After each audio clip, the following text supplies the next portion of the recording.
Welcome to The Thriving Marriage, the podcast for those who want to get their spouse back in love with them and truly thrive. You'll learn why 95% of people don't save their marriage and the secret method no one else is talking about that will change everything for you. Are you ready? Let's turn tragedy to triumph. Here are your hosts, international marriage experts, Marc Johnston and Heather Choate. Welcome everyone here to the Thriving Marriage Podcast. I'm Heather Choate. I'm here with Marc Johnston. How are you doing, Marc? I'm doing wonderful. How about yourself?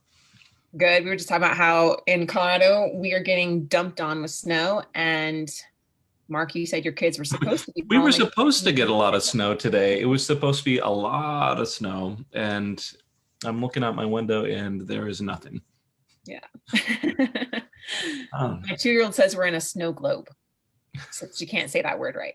So I would love to, where I'm at. I live in Pennsylvania, and where I'm at, some years we get lots and lots and lots of snow, and other years, like last year, I think we hardly got any at all. It's just kind of hit or miss. Yep, same here. Our mountains need it though, so we're excited. Anyway, whatever the weather is doing where you guys are at, and especially for those in California, our prayers are with you, and pray that everything goes well with the big storms there at this time. But today we're going to be talking about getting past negative emotions, which is something that you all asked for. So this is especially for those that feel like you're really stuck with a lot of negativity, anxiety, depression, anger, and you want to know how to get out of that. But before we get to that though, our client win of the week, this comes from a Reboot member of our relationship reboot program. And she's also done PATH, but she's asked to remain anonymous. So I'm just going to call her S.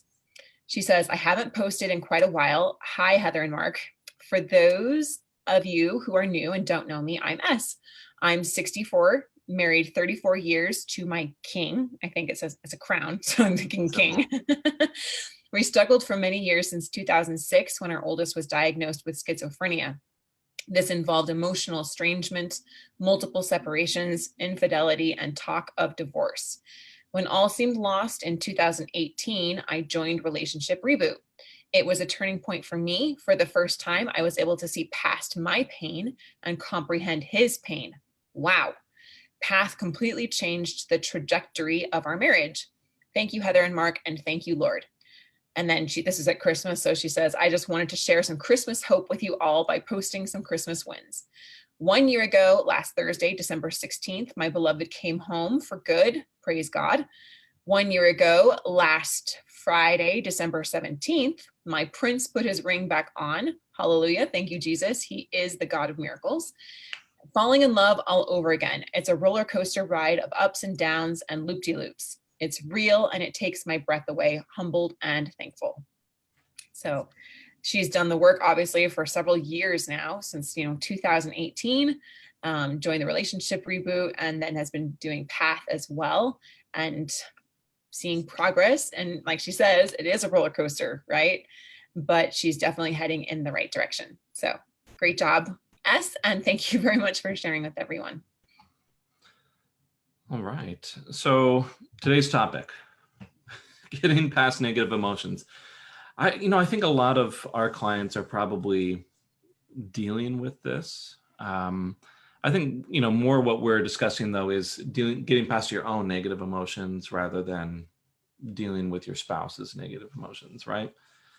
And I can understand why a lot of our audience might struggle with something like that, especially if your partner might be expressing some doubt in the relationship, or if maybe they've even talked about divorce or leaving. That can be a really hard thing to deal with. And I know a lot of people don't take the time to stop and think. They say, okay, this is, it creates some anger or sadness or fear, anxiety. And it's difficult to put that down sometimes, right? So Heather, what do we have to talk about today in terms of all this? Well, first, just give yourself some grace if you're feeling that, because it's very instinctual. We're going to go into the responses to stress. which is the fight, flight, or freeze response. There's actually a fourth one, so we're going to share that with you a little bit later on. But what happens when we are in stress and we feel fear is that we activate the limbic system, and it puts us into the animalistic part of our brain, the fight, flight, or freeze response. And what happens in neuroscience and psychology, you can go look this up, but it almost completely reduces the blood flow to the reasoning part of our brain and puts us into that animalistic state. And so then we react from this fight, flight, or freeze place, which is not our best selves. When I learned, like when I first heard that the reasoning part of our brain is almost completely shut off when we're in fear or stress, that really hit me, because I want to be able to act from my best self and I want to be able to have reason. But it made sense. I was like, you're right. I really don't have reason when I'm in that much fear or that much stress. And so when we recognize that this is just like, there is conditioning to this, there's also just instinctual response that happens. And when we're aware that that response is going on, then we can, first of all, give ourselves some grace about it. And then second, be able to choose how to deal with that instinctual response in a way that better serves us. And so that's what we're going to kind of share today in a nutshell.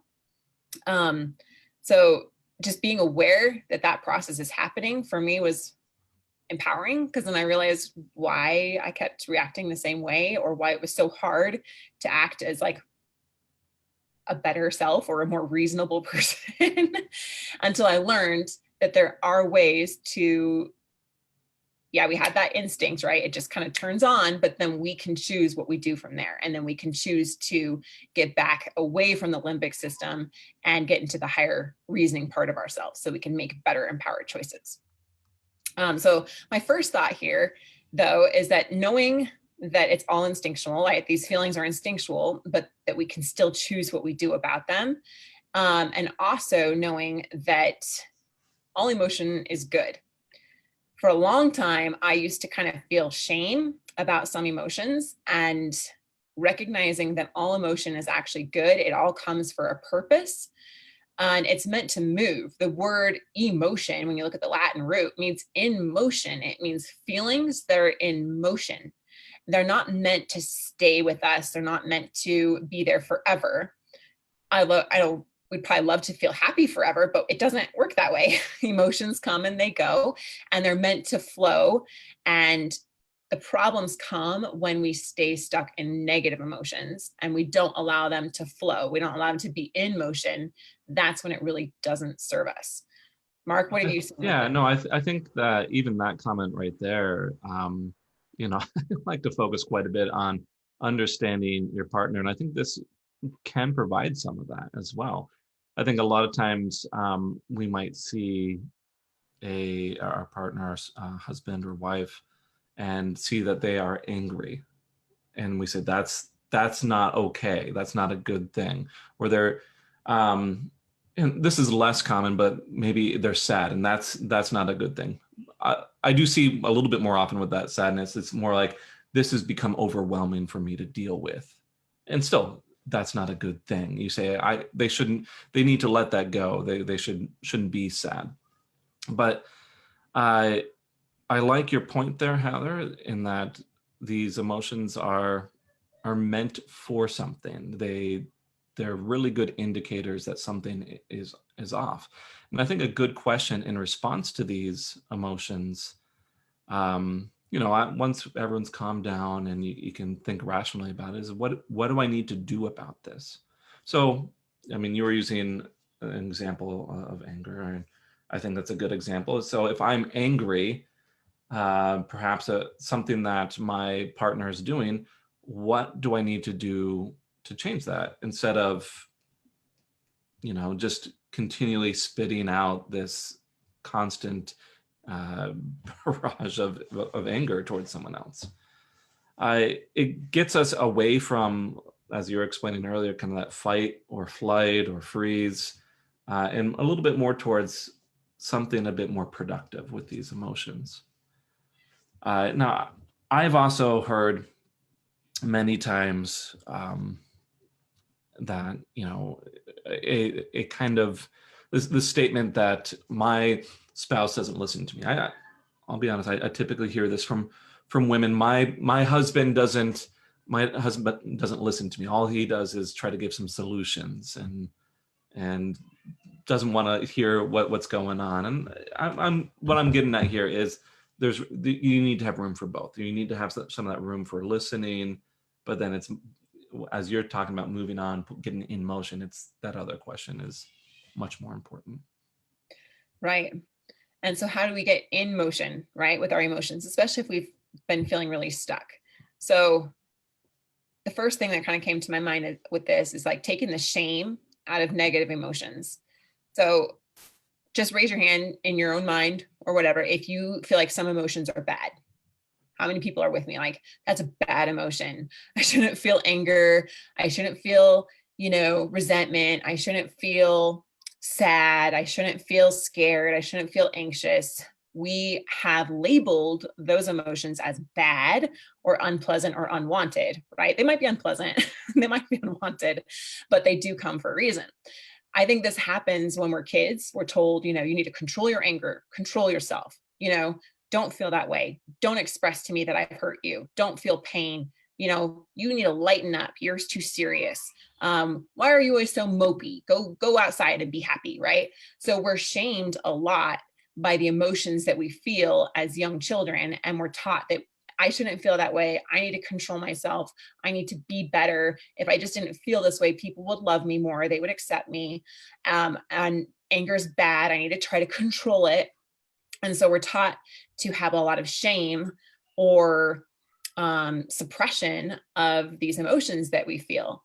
But what happens in reality is that what we resist persists. So when we resist feeling anger, then we have a lot of shame about that. We tend to try to bottle it all up inside, try to control it. At least this is what I did. Okay. Try to control your anger, right? Don't let it out. Don't let it control you. You need to control it. And so usually we try to suppress it and not feel it.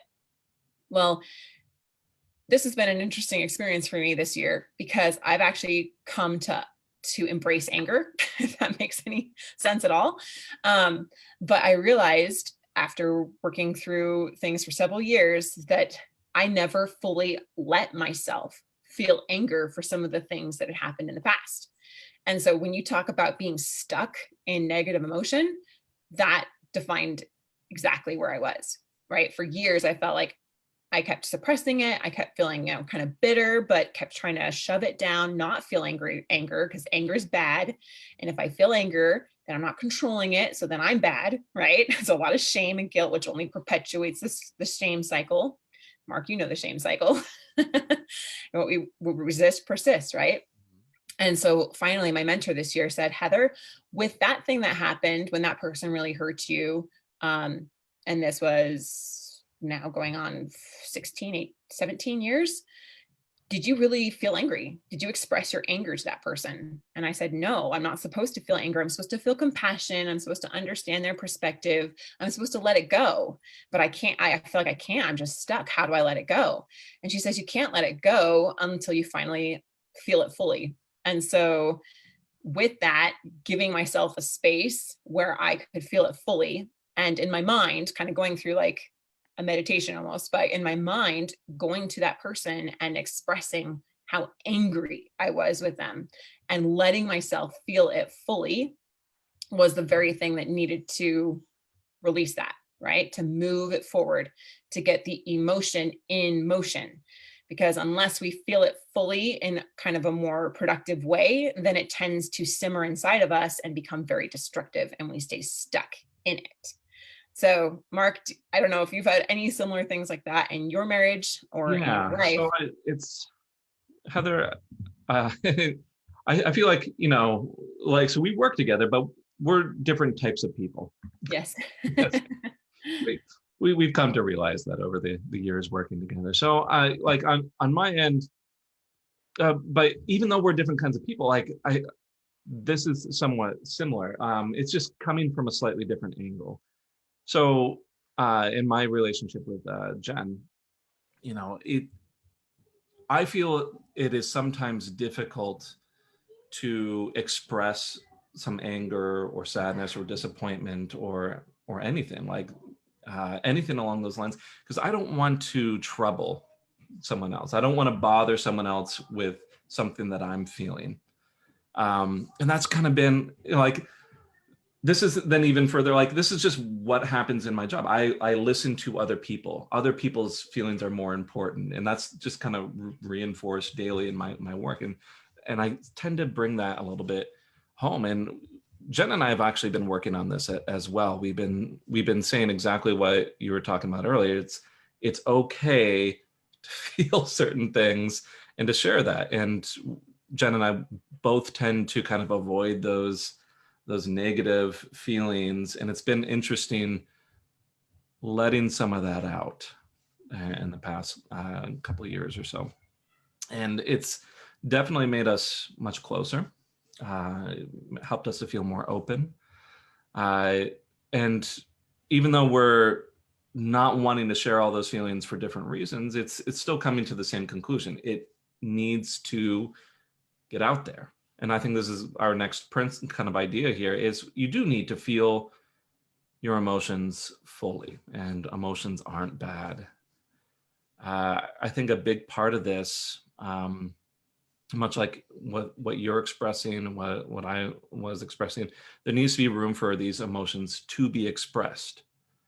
I think if we're gonna go a step further, if we're aiming at letting go of these things, I think the key word here is validation. Either it's to feel as though our emotions are valued, that they matter.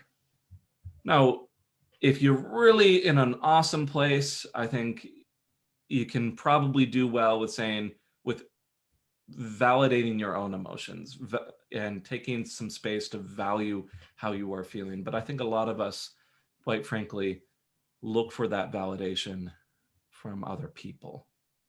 And it's been, like I said, it's been very interesting, Jen and I, to discuss being able to share these emotions and say, hey, look, I just need you to like listen for a moment and say, that matters.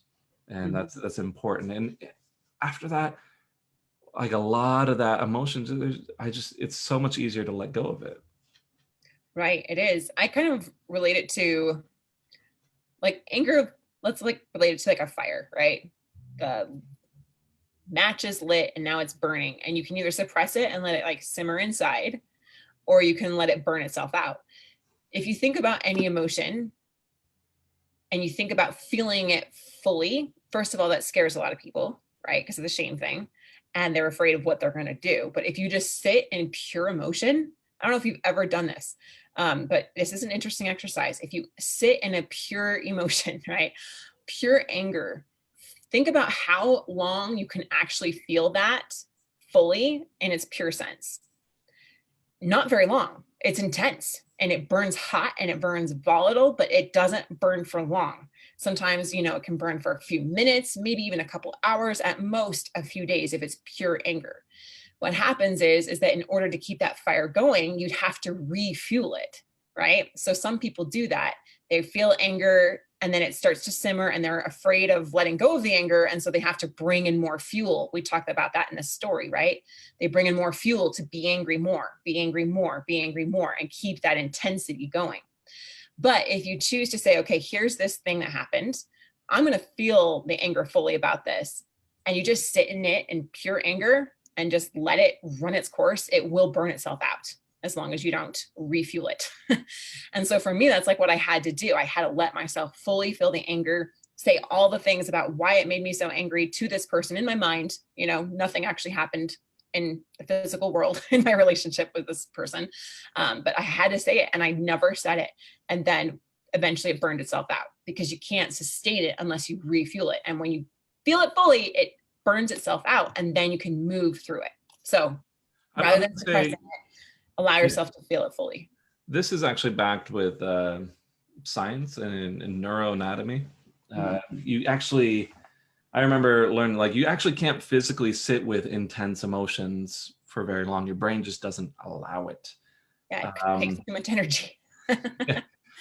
So like things like even really intense problem, like having panic attacks or like high levels of fear about something, it just like you said, if you actually allow yourself to sit with it for a bit and actually feel it fully, it just physically can't continue. I mean, if you do keep revisiting it over and over, you let it die a little bit because you're not feeling it fully, you're not dealing with it, and then you refuel it.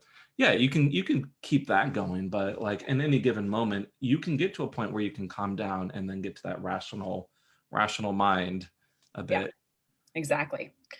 So let's take the shame out of emotions, right? Mm-hmm. For ourselves, validate them for ourselves. I am angry, and that's actually okay. I'm going to feel it fully so that it can run its course and be done, instead of simmering under me, inside me, and coming out time and time again in unhealthy ways, right? And let's be really careful about shaming emotions in others. So in a relationship, when our partner says, this really hurt me, if we immediately shame them, then it's only going to suppress that issue and suppress that emotion in them.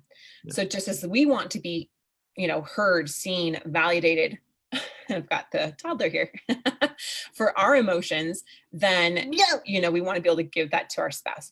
I'm going to mute myself and go bring her back downstairs, and I'll be back in a bit. All right, I'll just continue the conversation here. So I think this does lend itself to a discussion of, okay, well, what do we do with this? If we need to be able to feel those emotions to set them aside. I also mentioned, like I said, this idea of validation. And like I said, I do think that many of us seek that validation from others. I think it's really great if you can value your own feelings and opinions and be okay with that. But a lot of us, it's so much easier if someone else has that provides that validation for us. So I think it's important to discuss, okay, well, how do we share emotions in a healthy manner? As I was saying, like this is something that, it wasn't like this huge issue with my wife and I, with Jen and I, but it's something that we have been working on. It was, especially as our children have been getting older. We now have our oldest daughter is almost 14, and many know that these are going to be, it's more emotional times. And it's been interesting as we've been seeing more intense emotion from our oldest daughter. And my wife was really taking that personally, like here's some anger or intense sadness from my daughter. And I had to sit with my wife and we had to talk, like, it's okay that she might be upset with us. And it's okay if she's not happy with some of our decisions, which I like for my wife and I, this was like a new thing because our kids are never upset with us. And they're generally very, or if they are, they're toddlers and it doesn't really matter. But now we have like this teenager who's like not happy with our decisions. And it was a kind of a new thing to say, it's okay that she feels like this, and we can actually talk to her about that and, be calm about this.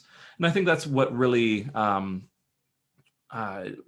Jen and I have been working on with each other and with our kids is how do we approach emotions with a rational mind and discuss it so that we can have some of that validation in there. That's, I don't know. This is like, I'm not saying that this is what's needed necessarily for everyone, but it's what's been working for us. It's the approaching the emotion with a level head and with lots of validation allows for those emotions to get out there and allows for people to be heard and allows us to move on and actually talk about what needs to be done. Right.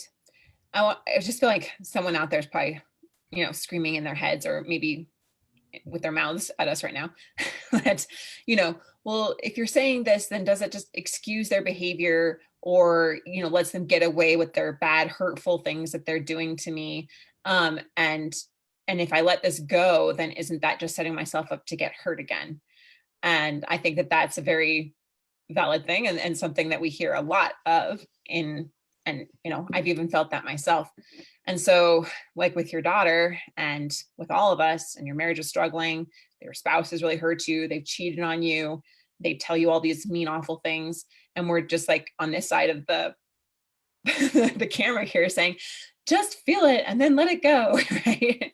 It can sound a little contrite, because what happens is these emotions come to protect us from pain, and they come to help us feel safe and prevent us from getting hurt again.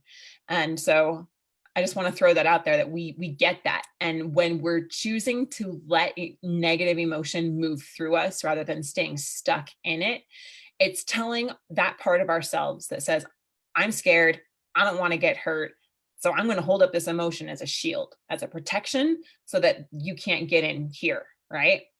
It's telling that part of ourselves, we hear you, we see you, and you're right. We don't want to be hurt again. So we're going to choose to find a new way to protect ourselves. We're going to choose to find a new way to feel safe, to feel empowered, that's going to actually serve us better.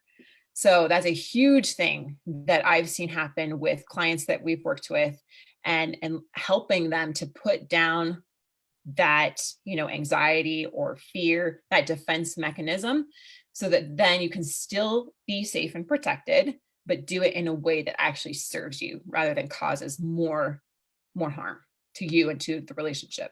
I think something that is often said in our podcasts and our material, and I want to make this distinction here because we're talking about validation and just letting things go.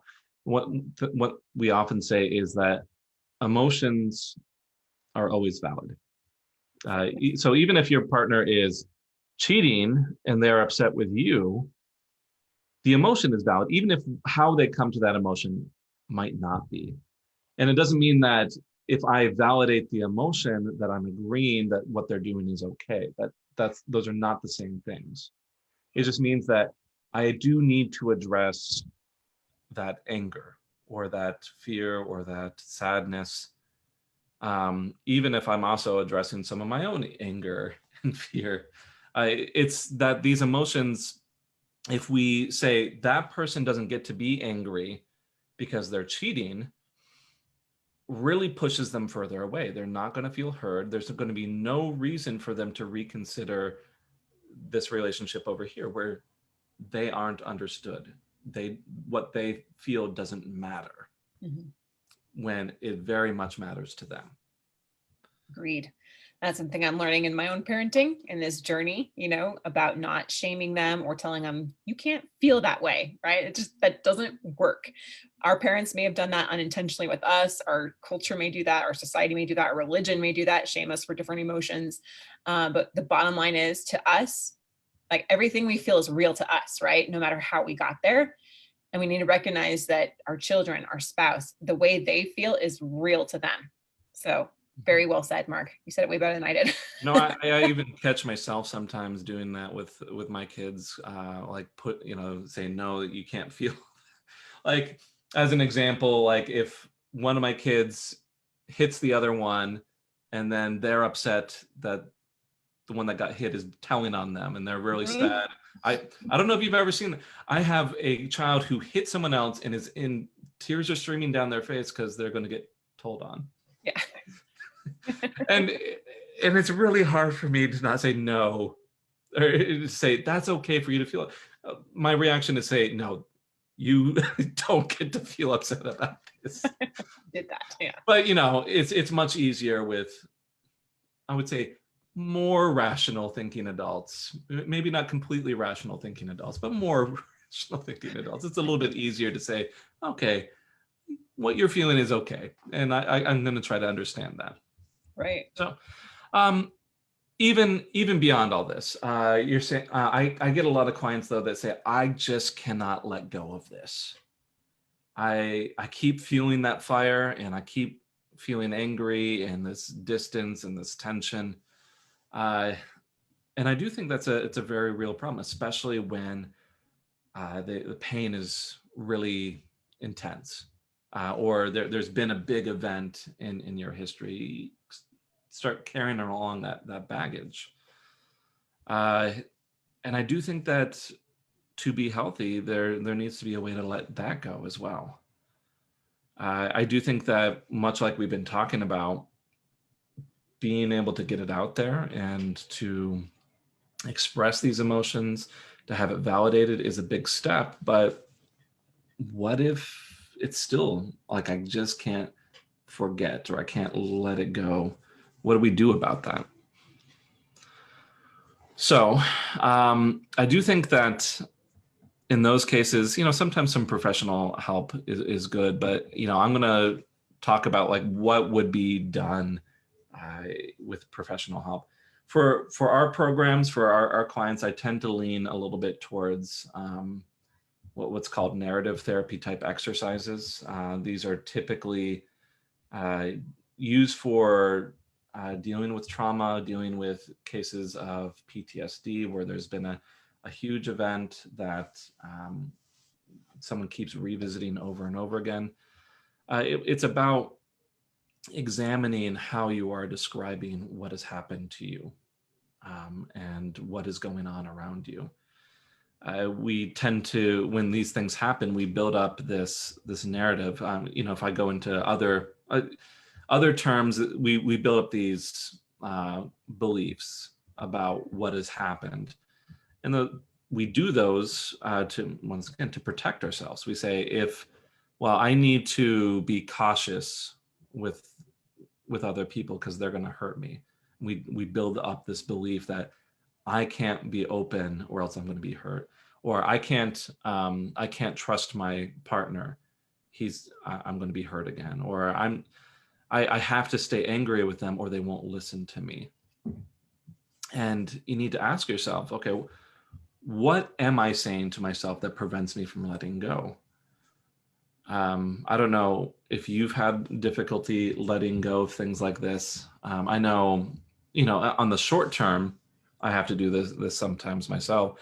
I have to say, okay, I'm holding on to some anger with Jen, because Jen and I, we do have fights.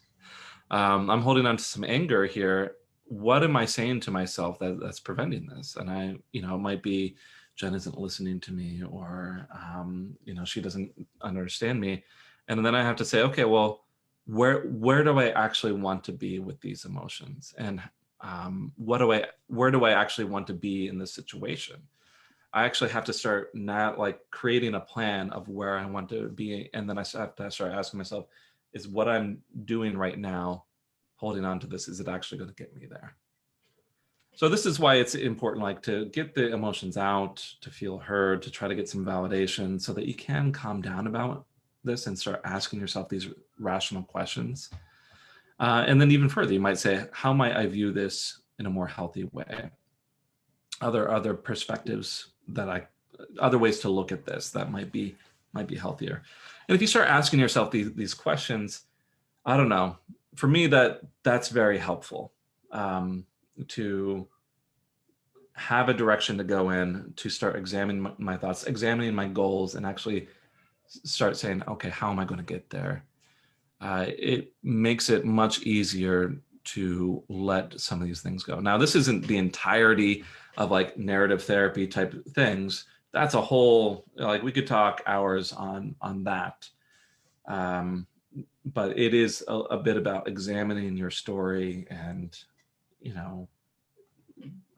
planning out a direction to go in. That's kind of like the very basic idea that we go for. So we've had a lot of suggestions. We've talked about several things. I'm just going to do a recap unless you have something else you want to add, Heather. Yeah, I'll wrap it all up here. You can recap, and then I'll wrap it up with the how to respond to stress in the moment. Okay. Yes. Oh yeah, we forgot to. So recap here.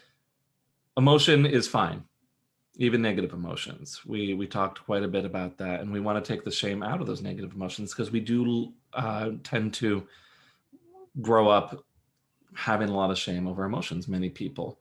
If we're going to let that go, you need to feel it fully and either seek validation, try to get validation for yourself, give yourself value in your own emotions, or try to get, a caring, understanding person to give value to some of those emotions. Once again, invalidation is not saying it's okay how we're reacting, but it's saying, feeling that way is okay. And then even further, you want to make sure that you give yourself some time to calm down and are able to approach emotions rationally, so that you can actually go in a good direction. And you need to be a little bit critical in examining how you are thinking things and where you want to be, and whether the emotions or thoughts that you're having surrounding those emotions are actually productive. Yes, that is it. And so I was just thinking, just what was it, last week? I don't know, sometime in the last 2 weeks, I had a good friend whose husband actually went through our program, and Mark and I are always very transparent. They ended up in divorce despite, his best efforts to work on saving the relationship. They did get a divorce over the summer. And now our friend here he remarried the last couple weeks.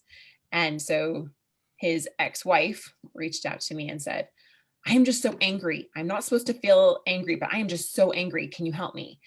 And first of all, I told her, sometimes it's just not the time to heal that. Like, you're in the moment of it and it's okay. So sometimes we just have to give space that in this moment, I'm not going to feel really peaceful about this. I'm not going to feel forgiving. I'm not going to let it go right now, right? Because it's not the right time. And so even when you let go of that resistance about the emotion right then, that creates release, right? What we resist persists.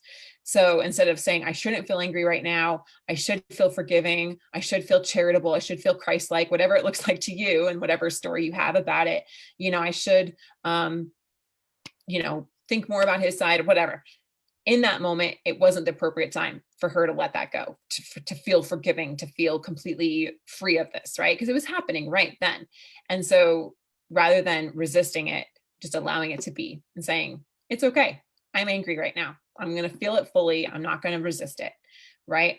And then when you get to that place where the emotion eventually simmers, right? And eventually burn out, then you can get to that place where you can reframe what's going on, find out, ask yourself some of those questions that Marc was talking about. When we're talking about asking ourselves those very awareness type questions, I don't know, didn't say that very well, but when we're asking ourselves questions that are internally guiding us to have more awareness, right? What am I saying that's preventing me from letting this go? Why is this showing up for me? What is it trying to teach me here? Why do I keep feeling anger over this? What do I want my emotions to be? How do I want to feel about this situation? How do I want to show up in this situation, right? How can I see this in a more healthy way? Those questions do not come from our limbic system, right? Mm-hmm. They come from the higher reasoning part of our brain.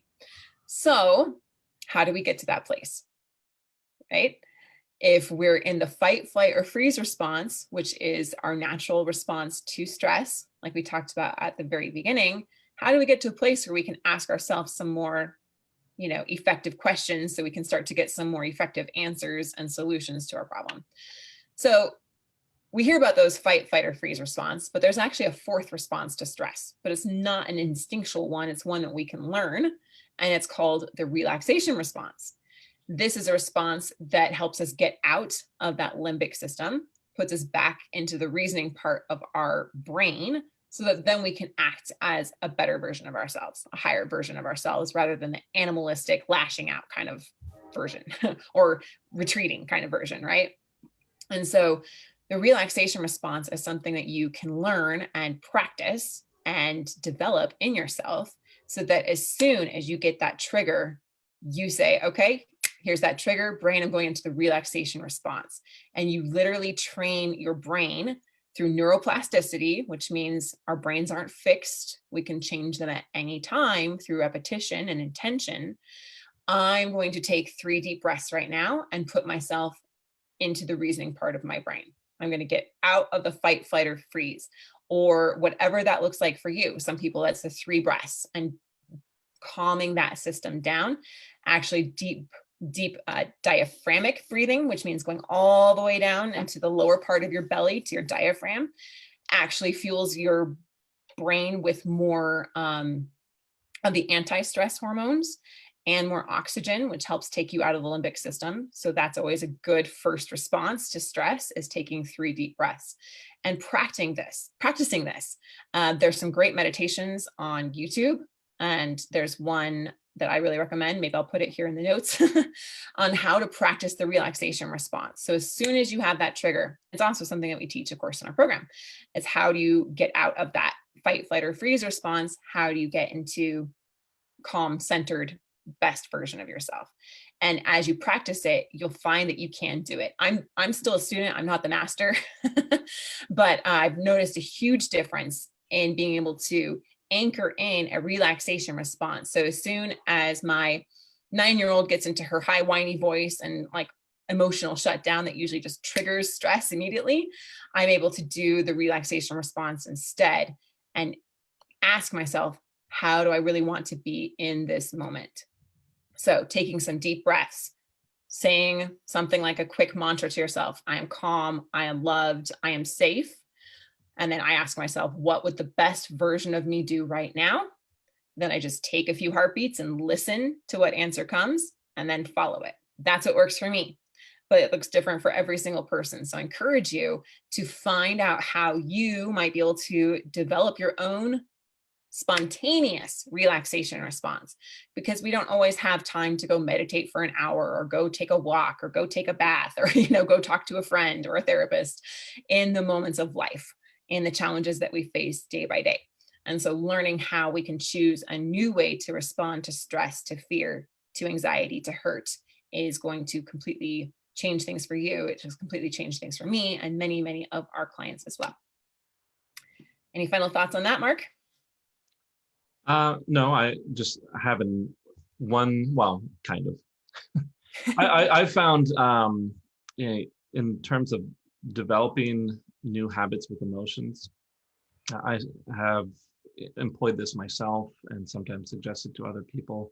I call it cycling, as in practicing feeling an emotion and then like trying to really pull into that emotion and then practicing the direction you want to go with that emotion. Much like you were saying with how our brain works, the more you practice something like that, the easier it becomes. And so if you take time each day to like make that shift, your brain kind of kicks in and says, oh, this is an automatic thing that I want to do. And it becomes easier. Yeah, I agree. It's called like mental rehearsal. And it's like, it's not the most fun thing to do because we don't like thinking about the things that make us feel negative emotion, but it's actually practicing those triggers in your mind emotionally, feeling that anger, feeling that tension, feeling that fear, whatever it might be, and then practicing the relaxation response, practicing feeling a new way and doing something new. That way, when you encounter it in your day, in reality, your brain says, oh, I know what we're supposed to do now. We used to do this, and instead we're going to do this. It's powerful. Our brains are incredible. They can totally be reshaped if we choose to do it. So yes. That being said, there's a lot of hope. If you're feeling really stuck in a lot of negativity, past pain, I encourage you to do what we suggested here, to see if you might be shaming yourself in any way, blaming yourself in any way, suppressing it in any way, allowing yourself in a safe place to feel it fully so that you can let it go, and then go into that higher part of yourself, determine who you really want to be, how you want to show up in. I think we might have lost you respond to the world. We lost you just for about 2 or 3 seconds, but I think we got the I can't help but think, like, as we keep talking about this, the song keeps playing through my head. Let it go. Oh, don't say that in my house. Then my 3-year-old won't stop for days. It's funny how that's still a thing, even years later after the movie. But yeah, my kid, especially my younger one, still sings songs from it. Anyways, if you need more help with that, and if you're feeling really stuck, like, how do I let it go? Right? I could sing it, but I'm not going to. Then please reach out to us. Marc and I are here. We can help you with that. All right, marriage mythbuster, Marc. Yes. The myth: your spouse should meet and fulfill all your needs, or another way to put it, your marriage partner should complete you or make you whole. I think both of these are connected. and I've heard variations on these many times. It's kind of this idea that, okay, this idea like if we're having problems, we're not compatible. And I'll often hear that word in substitution of these things. Like if my partner doesn't make me whole, if they don't kind of fill in those gaps or whatnot, we're just not compatible. And while many times a great and healthy relationship can fill in some gaps or compensate for weaknesses, I think those are wonderful situations. I think the greatest relationships are the ones where each takes responsibility for themselves while actively attempting to support their partner. I'm going to give an example. So the way my wife and I are, we're very flexible people. We're very understanding people. We're very spur of the moment, which means like we can, we're okay with many things. What our strength, both of us, is in being very organized and building up routines. We're just not good with that. And what's interesting is we've come to this conclusion. We said, okay, well, we need these routines and we need this organization in our life, but this is not like an area where we complete each other. And we've said, that's okay. Because we don't have to have that other person. I don't have to, like, even though this is a big weakness, I don't have to have Jen be that person in my life. And why it's become okay is because even though we're recognizing that this is a weakness, we have really tried to take responsibility for this this lack in each of our own lives. This is what is referred to in psychology as your locus of control. Where does the responsibility for circumstances in your life sit? Basically, if you have more of an internal locus of control, you say, okay, I have control over my own life. I have responsibility for my own emotions. I have responsibility for my own problems. Whereas an external locus of control tends to push out a lot of blame, a lot of criticism. They say, well, we're having money problems in our marriage because my husband or my wife isn't responsible with money. You could say we aren't compatible with that. And, the person who's isn't responsible with money maybe says, well, my spouse should be the one taking care of this.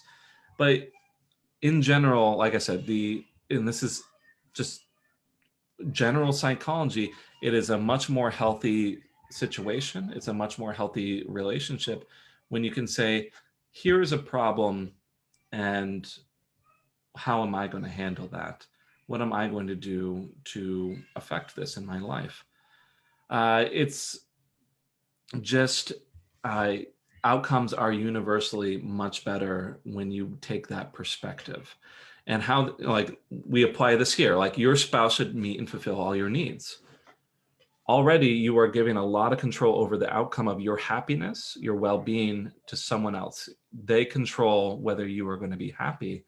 And just quite frankly, it's going to be impossible for your spouse to not disappoint you if you hold that view. Some point, they are not going to fill in that gap. And there's a lot you can do maybe to work on that and prevent that and to have a really good communication. But at some point, your spouse will disappoint you. You get married, if you're married long enough, it will happen.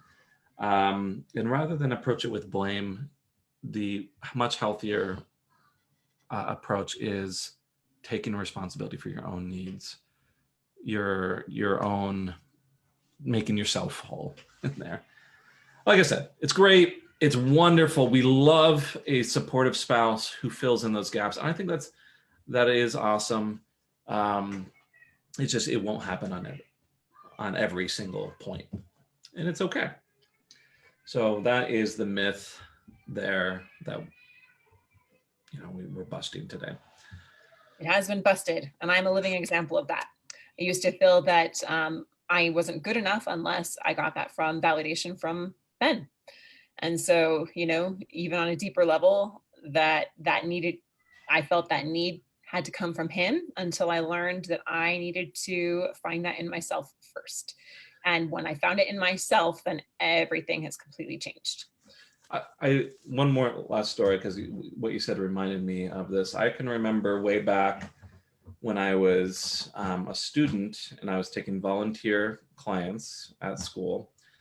I remember a gentleman came in and he was saying to me, his problem was he kept getting into a series of really terrible relationships that would become verbally or sometimes physically abusive. And what was interesting is at the beginning, he was talking about how he was really unlucky and how all these people controlled his life, and he kept getting in. Why did he keep meeting with these other people? And then I kind of pushed that question back to him and I said, why do you keep getting with these other people? And he kind of just sat there for a second, a little bit dumbfounded, and he had to think for a bit. And as we got, these kind of realizations came over several sessions, but he started to think, okay, well, why am I doing this? And we got to this point of like, I'm not validating myself. I'm not feeling okay with myself. And I'm seeking out any sort of approval from anyone else. And when he started taking control of that himself, he didn't need these really abusive relationships anymore. Anyways, it's the same sort of idea, even if that's taken to a much bigger extreme. Powerful. Well, I encourage you, your call to action today, my friends, is to take action on something you've heard today. Whatever stood out to you the most, whatever you felt resonated with you, or maybe even challenged you a bit, because when you take an action in the step of that direction, then you're going to see some big breakthroughs in yourself and in your marriage. And of course, reach out to us if you're needing more help with that. So thank you, Marc. Next week, we're going to talk about how to have hard conversations. So if you've been having a hard time having hard conversations, you've been putting off hard conversations, they haven't been going very well for you lately, this podcast is going to be for you. Thank you, Marc. And thank you, everyone, for joining us. See you, everyone. Thanks for listening to The Thriving Marriage, your A to Z blueprint for not just surviving marriage, but thriving. Until next time, my friends, thrive on.